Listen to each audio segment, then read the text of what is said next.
Most people talk about Mexico as being the perfect spot for digital nomads and expats, especially if you're from the US or Canada. In this video, I'm gonna give you my honest opinion of what it's like to live in Mexico across 4 different cities and whether or not I would live here ever again.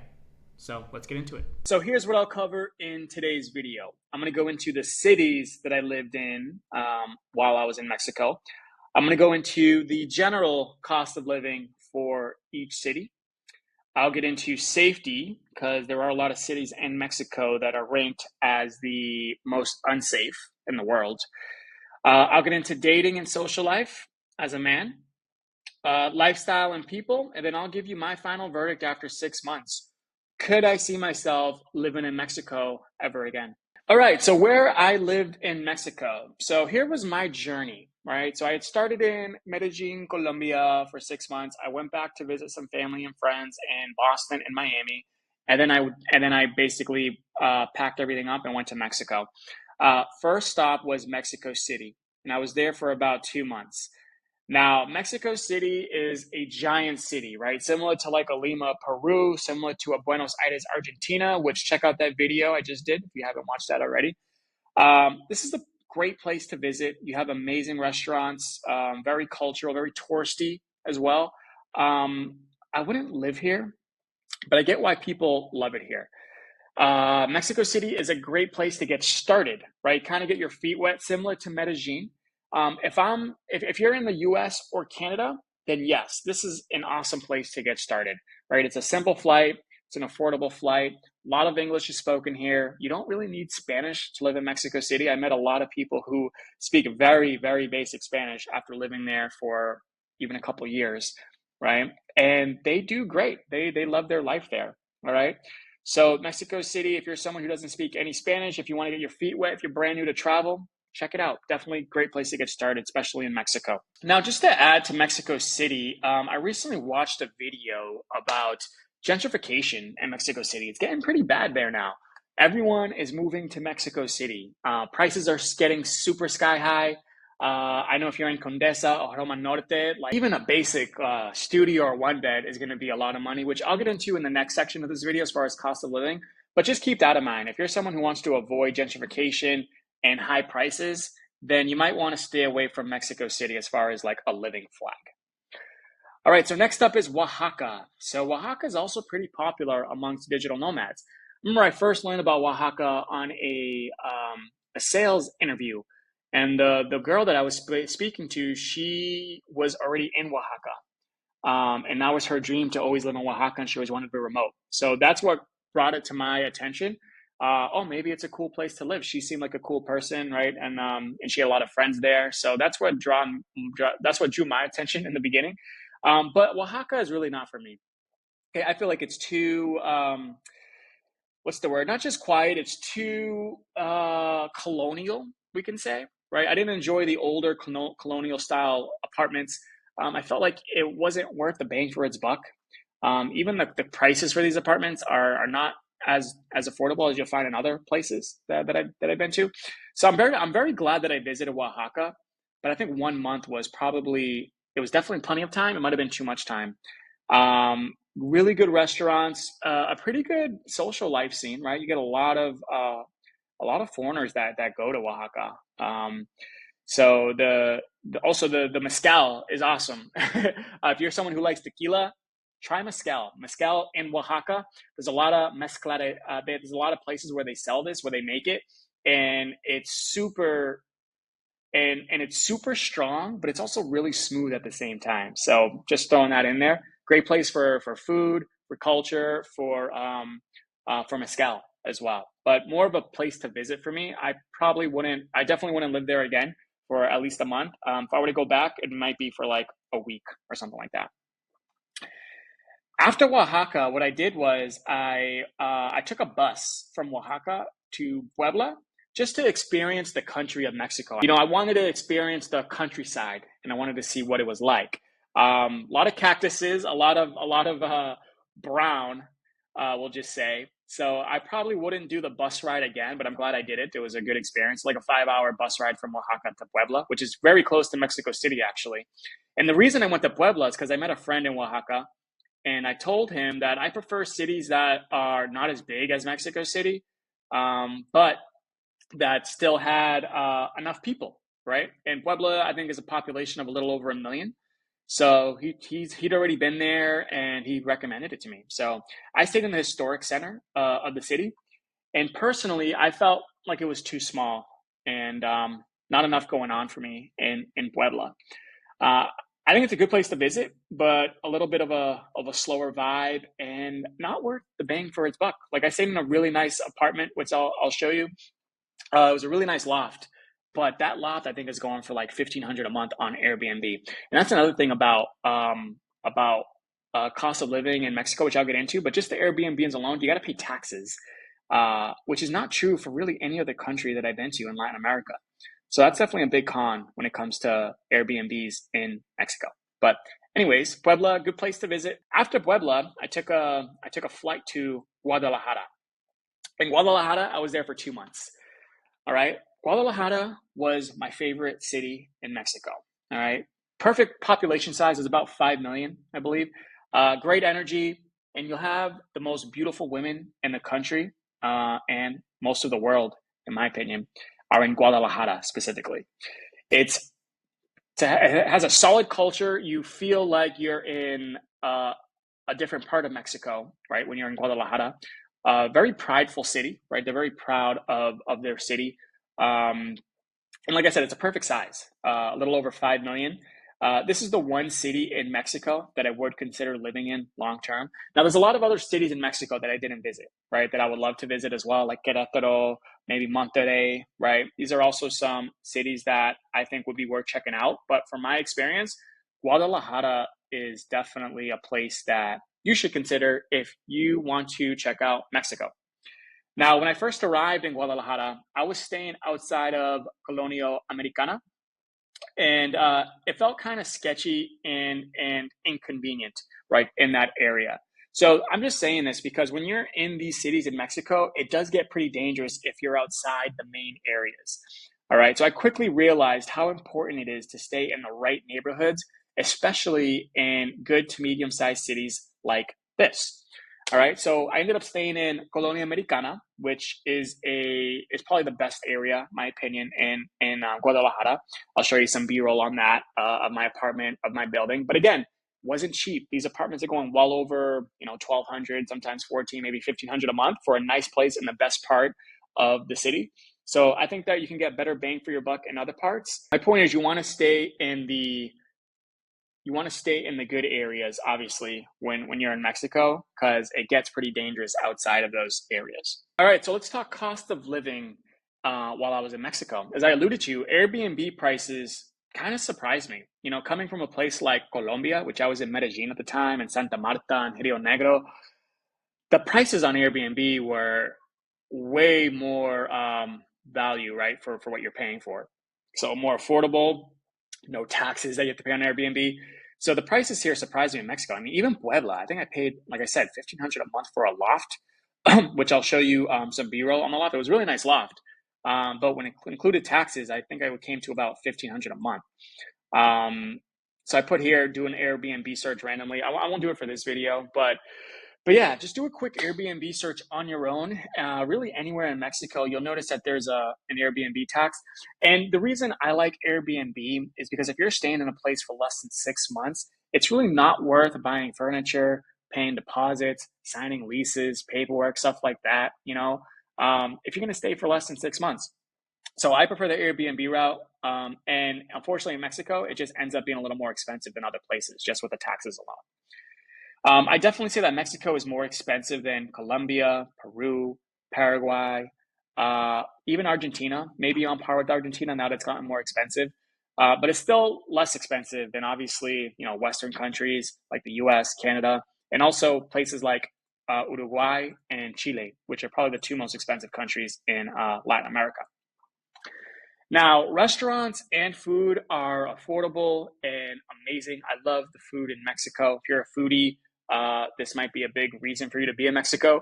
But the Airbnb and taxes and the fees definitely drive up the total as far as cost of living that you'll be spending here, regardless of what city you're in. Now, I think you can still live a really good life for about 2,500 a month USD, or even less, even with using Airbnb. But off Airbnb, you'll definitely save a lot more money. All right.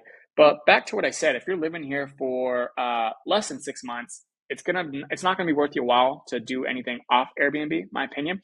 But if you're here for more than 6 months, right now you can get something off Airbnb, but now you have to consider tax application implications, which is the case, unfortunately, for Mexico. I'll probably do a different video when it comes to tax implications of what country you're in Latin America, but Mexico is not one of those countries that's friendly if you're living here for more than 6 months out of the year. All right, so just to recap, I remember looking at Airbnb listings and thinking, I'm paying much more for an Airbnb for much less quality too, right? Like the apartments in Mexico City or most of these places are not going to be as nice as what you'll find in other places as well. So the apartments are less nice and more expensive than other places I can get outside of Mexico. In Mexico City, I was paying about $1,000 a month for a basic studio in Del Valle, which is outside of the main areas. But if you're looking to stay in the best parts, like a Condesa or a Roma Norte, forget about it. You're paying like 2,000 a month for something basic when you include the Airbnb taxes as well. So I just think it's getting too expensive. I think too many people are coming to Mexico just in general, especially from the States and Canada, because it is super easy for them, right? A lot of these places, you don't even need Spanish or very, very basic Spanish, and you'll do well here. So for those reasons, prices are going up. And like even 1,500 for a nice month, a nice loft in Puebla, like not worth it in my opinion. Definitely get much more bang for your buck elsewhere outside of Mexico. Now, obviously, there are cheaper options, right? But again, I have to come back to this. If you're living for under 6 months, you have to consider the hassles of setting up your own utilities, of paying deposits, of buying your own furniture, then selling it when you leave in 6 months. It's not worth it, in my opinion. And then if you're living here for over 6 months, now you got to consider tax. All this plays into the fact of cost of living. Not that cheap. Definitely better value outside of Mexico. Other countries outside of Mexico, you get much better value. All right, now let's talk safety in Mexico. Now, I felt safe. Literally, I felt safe in every country that I've been in Mexico. But obviously, there's good, better, best. Some are more safe than others. I think it's pretty solid overall in terms of safety. For instance, in Ciudad de Mexico, which is Mexico City, I felt totally safe in neighborhoods like Condesa, Rema Norte, Del Valle. I was in another one, San Rafael, I stayed in as well. But outside those areas, it does get pretty sketchy. So you just got to be careful, right? Like when you are outside of these areas. In Guadalajara, I felt very safe, in Colonia Americana. Now, I did stay outside of that area. I forget what the neighborhood's called, but maybe I'll share some B-roll on my apartment, on my Airbnb there. Out there, right there, was not so safe, right? Probably the sketchiest area I've stayed in any city, I think, in Latin America was when I was in Guadalajara, outside of the main areas, right? Now I was still okay, nothing happened to me, right? But definitely, put myself in a situation where I probably shouldn't have been in that area to begin with. Okay, now combining Puebla and Oaxaca, I'd say Oaxaca was very safe, and you'll see a lot of expats, a lot of foreigners in Oaxaca. Very walkable, very safe. And Puebla too was pretty safe in the historic center. A little sketchier than, well, definitely sketchier than Oaxaca, Guadalajara, and Mexico City. Puebla was. When I say sketchy, I'm just saying it's a little more dangerous, right? So just keep that in mind. Felt safe overall, but the thing about Mexico, here's the thing about Mexico, all right? And I'll tell you a story when it comes to Guadalajara.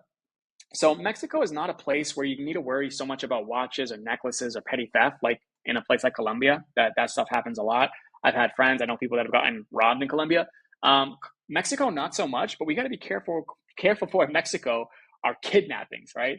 Now, obviously, the percentage that this might happen to you is very small, right? Less than 1%, whatever the percentage is, it's almost not worth needing to worry about. But if you're a high profile person, right, you need to be more careful, right? If you put yourself out there, if you're seen as someone who might, you look like you have a lot of money, maybe you have a family, maybe you have children, now you got to be more careful because things like kidnapping you or your family members does happen in Mexico in some parts. All right. And cartels do run cities like Guadalajara. When I was there was literally a case where there was one of the cartel leaders was captured by the police, and the cartel told the police basically, if you don't let this guy go, then there's going to be havoc in the city, and the police let him go. So that goes to show you how much power the cartel has in cities like Mexico. Maybe some of the police are the cartel. You know what I mean? So you have to be careful. You have to keep these things in mind, right? Is this a place where you might want to raise your family, things like that? Now, again, I felt very safe on my own, but when you think about the whole context of everything, if I want to raise a family there and there's this stuff going on there, it just kind of it makes you more aware of everything, right? So once again, I don't want to say that these places are unsafe. I never felt unsafe at all. Nothing happened to me, but definitely keep these things in mind. All right, now dating scene in Mexico. We'll go city by city breakdown. So Mexico City, honestly, I mostly met foreign women from like the States, from Poland, from parts of Europe, basically Western women, right? When I say Western, I mean Western countries, by the way, right? Not just U.S., Canada. But yeah, English seemed like it was the dominant language, like in social scenes. I spoke a lot of English in Mexico, right? Which was a little strange. I dated a couple. I did date a couple Mexican women there, but I felt like I was surrounded more by tourists and digital nomads. So it seems like Mexicans in Mexico City feel like they're foreigners in their own city. All right, so watch what there's a lot of gentrification going on there, as I mentioned, more so than maybe any other city. Excluding Medellin. I think Medellin and Mexico City are probably the two most. But keep in mind, yeah, those are the types of women you'll probably end up dating if you're in Mexico City. Now, Guadalajara, this is a total game changer. This has the most beautiful women in the country. This was confirmed to me by locals in other cities and friends, and they were definitely right. All right, so I say the dating scene as a man it is competitive though in Guadalajara because the local men, like Mexican men, they're pretty high value. You know, the women there have options. It's not like other countries where the women might speak poorly of their men, or there's not many men doing very well for themselves who have their stuff together. Men in Mexico City, men in like Monterrey, Guadalajara, they have their stuff together. So, it's more of a competitive dating scene, in my opinion. And women also have their stuff together too. Coming from Colombia, where a lot of women don't have high-paying jobs, they're still living, with their families, which I think is pretty. I think it's pretty cool to women living with their families until they meet someone. That old school vibe doesn't bother me at all. I actually like that. But women in Guadalajara, they got their stuff together. They're it's more like the States, to be honest with you. They're not living at home with their families. They're like I met women I met someone in the finance field. I met like some nurses, doctors. Right, they have their own apartments. They have nice places. Like I said, it's kind of more like Western culture, more like Miss Independent, me type women.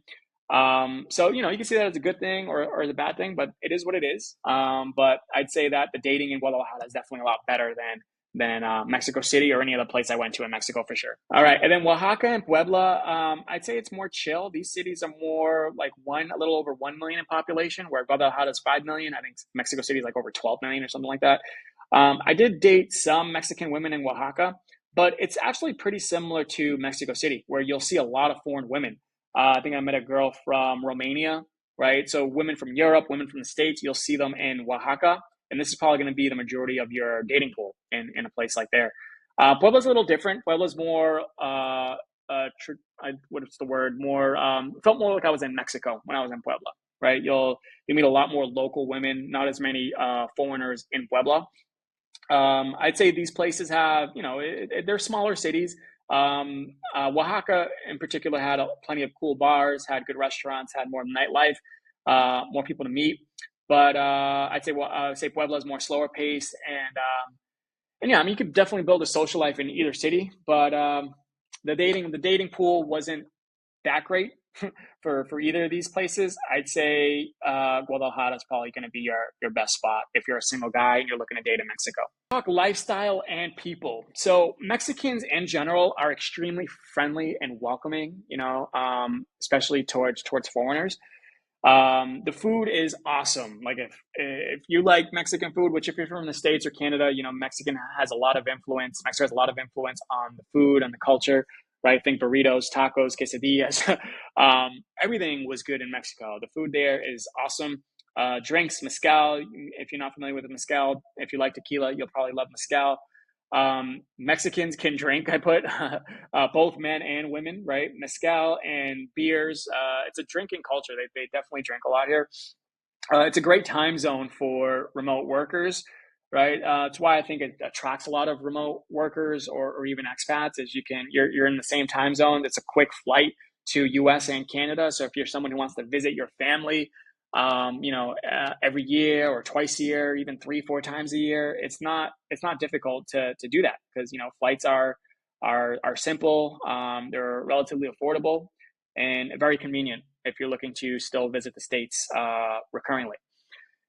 The cool thing about Mexico is there is a lot of variety, right? You have some of the best beaches. You have everything that you need, right? And a place like Jalisco, Guadalajara was the main city of Jalisco. Jalisco is the state. It offers everything. It offers nature, lifestyle, urban energy, beaches. Puerto Vallarta is not too far from Jalisco. If I were to choose a base in Mexico, like if that was going to be my base, then Jalisco would be the state, and I think Guadalajara would be the city. And then I'd probably travel to different pueblas and beaches in Jalisco, right? And then maybe once or twice a year, I'd probably visit Mexico City, right? And I might travel to different, maybe the different areas to kind of, because there's still a lot of cities I haven't checked out in Mexico. I'd do that too. But that'd be my lifestyle if I were to base in Mexico, in Guadalajara. So as I mentioned, Jalisco is my favorite state. Tequila, literally where Jose Cuervo and all the tequila is made, is just outside of Guadalajara, so it's in the state of Jalisco. I'll probably share some B-roll on that too. If you're in Guadalajara, check out Tequila. It's not that far of a drive from there. So Jalisco is a beautiful area, tons of charm. Feels like I'm in Mexico, right? Not Mexico City, where it feels like I'm part of a gentrification going on. Guadalajara is nowhere near as close as Mexico City when it comes to that. So if you're living in the US or Canada and you want a quick, affordable escape, Mexico just makes the most sense. Again, I would start there. I'd start with Mexico City, see if it's your vibe, see if it's not, and then go right to Guadalajara and see if that's your vibe or if it's not. And then check out other cities, maybe smaller cities like Monterrey, Querétaro, right? There's a lot of options in Mexico. You have the Yucatan Peninsula, right? Merida, if you like hot weather. So a lot of variety, a lot of options in Mexico. Still a lot for me to check out too. But yeah, that's how I would do it if I were to live here. So final verdict, would I actually live in Mexico? The short answer is yes, but with a caveat. So as mentioned, I'd absolutely consider living in Guadalajara. It checked almost every box for me, except I believe I get better bang for my buck in other countries regarding cost of living, for sure. I am planning on getting Mexican residency because I do genuinely enjoy the country, and it is relatively easy to get than most other countries, right? That said, I do think Colombia and Paraguay fit me better. I like these countries to live better than a place like Mexico. They suit my lifestyle for right now. And Mexico does feel a bit overrun with expats and retirees. So as that continues, I think it's only going to get more and more expensive. It's going to get more and more pricier. It's going to feel more and more like the US, right? Especially in Mexico City. Guadalajara will probably eventually get there, not anytime soon. And that's going to unfortunately allow it to lose some of its local magic, not only increase the cost of living. So that's part of the reason I don't like Mexico as my main base, but definitely wouldn't mind being here, if I was forced to. So for me, Mexico is a great backup plan, more of a backup to my backup, let's just say. I'd visit Mexico City again for sure for food and some connections I made there. Maybe hit a beach once or twice a year, could be Puerto Vallarta, could be Playa del Carmen. But for now, I prefer the energy and the cost of living in other parts of South America. Like I mentioned, Colombia, Paraguay. And then if I need a big city, the cool thing about being in South America is I'm so close to Buenos Aires and Lima, which I'll probably get into, in this next section. But you also have to keep in mind, like cost of living wise and tax implications. If you're in Mexico more than 6 months, you got to consider tax implications. Now, how they enforce that, I'm not sure, but I would want to do everything by the book. I'd want to follow the law, of course. So, this is going to take a hit in terms of your income if you were to live here for more than 6 months. The truth is, South America for me has all the variety that I need. It has big city energy vibes and Buenos Aires. Check out my last video I did about Buenos Aires. Lima, Peru, which is a video I'll do. I'll probably do the next one about Lima, Peru. Awesome city. Places like Rio de Janeiro, Sao Paulo, Brazil. Like, there's plenty of big cities that are in my proximity being in South America. I have access to beautiful beaches in Brazil. I can always go to the Caribbean as well. Great food, great weather, less touristy places like Paraguay, certain cities in Colombia that I prefer to be in. So Mexico for me is a great backup, but not a primary location as of right now. Now, if you're someone who doesn't speak any Spanish or you speak very basic Spanish, then go check out Mexico, especially if you're in the States. If you're in Canada, again, the two cities that are going to be most convenient for you are Medellin, Colombia, and Mexico City. So go check those out. You might like it, you might not, but it's a good place to at least get started, get your feet wet, make some connections, and start traveling. Yeah, man. All right, so I hope that video was helpful for you. Once again, like, Mexico, great place. Am I gonna go back? Of course, I'll be back in Mexico. More to visit, right? Maybe check out some different cities. Maybe go back to Guadalajara. Maybe get some food in Mexico City. Maybe go to a beach that I haven't been to in Mexico. So definitely a huge country worth checking out, but just not something that I want to base in. I prefer South America for where I'm at now. And if you want to learn more about how to leave the West and live a high quality of life specific to Latin America, then be sure to subscribe and look out for future videos.